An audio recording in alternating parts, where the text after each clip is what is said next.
ګرانو کتونکو زمونږ په دغه پروګرام د شریعت پر رڼا کې سوال او دغه جواب یو ډیر اهم سوال چا کړی دی. افرین به په د باندې او دا زه په خپل باندې په سوشل میډیا باندې تاسو بم کتلی زم ګورما دا اوس سفر میاشت پسې 12 میاشت را روانه دا وسم په دا نن پرون ما په فیسبوک کې دا حدیث بیا ولید نو دا ډیر ضروری سوال دی. خامخ خپل واوره نور خلکو سره شیر کړئ. سوال یې دا کړی دی چې مفتی صاحب کله چې د ربیع الاول شریف د 12 دغه میاشت را نږدې شي وي چې په میډیا باندې سوشل میډیا باندې فیسبوک په ذریعہ باندې میسیجونو کې یو حدیث خلک شیر کوي. هغه حدیث دا دی چې نبی علیہ الصلوۃ والسلام مبارک فرمایي چې چا د ربیع الاول شریف د میاشتې د خوشخبری زیاره ورکه چې ربیع الاول شریف میاشت را روانه ده او دومره ورځې ورته پاتې دي نو په دغه سي انسان باندې اور د جهنم حرام دی. دا حدیث مام لیدل دی تاسو بم کتلی آیا دا حدیث شتا او که دا حدیث منګړت دی نو ګوره دا ډیره ضروری خبره ده. نو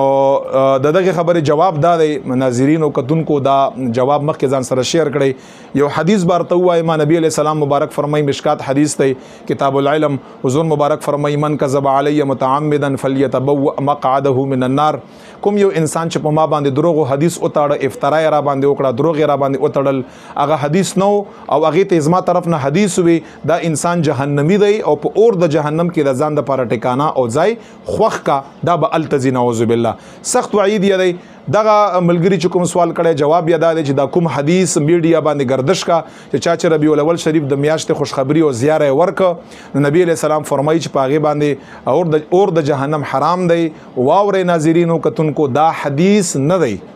دا مشیر کوي چا چې شیر کړي دی ډیلیټ یې کړي دا بالکل حدیث نه دی موضوعي خبره ده منګړت خبره ده